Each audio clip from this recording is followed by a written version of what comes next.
Камедия нязбытных надей або «Одно подороже до мары». Знакомитая пьеса Михаила Булгакова уваскрашае адвечнае пытанне на сцене Национального академичного драматычного театра имя Максима Горького.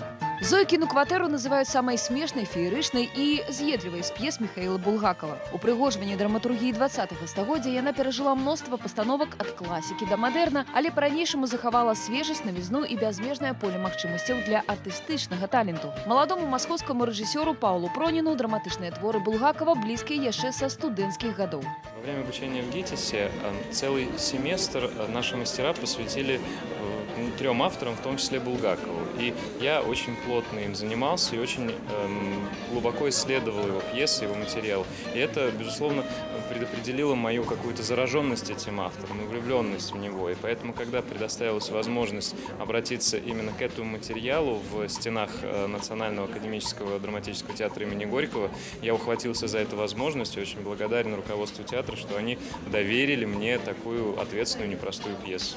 Рэжысёру-пастаноўшчыку і артыстам, занятым у спектаклі, трэба было вырашыць няпростую задачу. Увасобіць на сцэне жыццё, дыханне і атмасферу Масквы 20-х гадоў. Гэта каханай і пагарджанай драматургам. І гэтая своеасаблівая вышыня была ўзятая творчым калектывам бліскуча. Наймацнейшы эмацыйны фон пастаноўкі, дзе няма звычайных рухаў і жэстаў, дзе кожны з герояў знаходзіцца на мяжы пачуццяў і, здаецца, вось-вось сарвецца. Багатая гукавая палітра, з дапамогай якой бразгатлівае сутаргавае жыццё прасочваецца ў кватэру Зоі Дзянісаўны. Накіраваная ўдалеч перспектыва сцэнічнай прасторы. Усё гэта стварыла для публікі цэлы свет. Стрыкаты і зменлівы, смешны і сумны.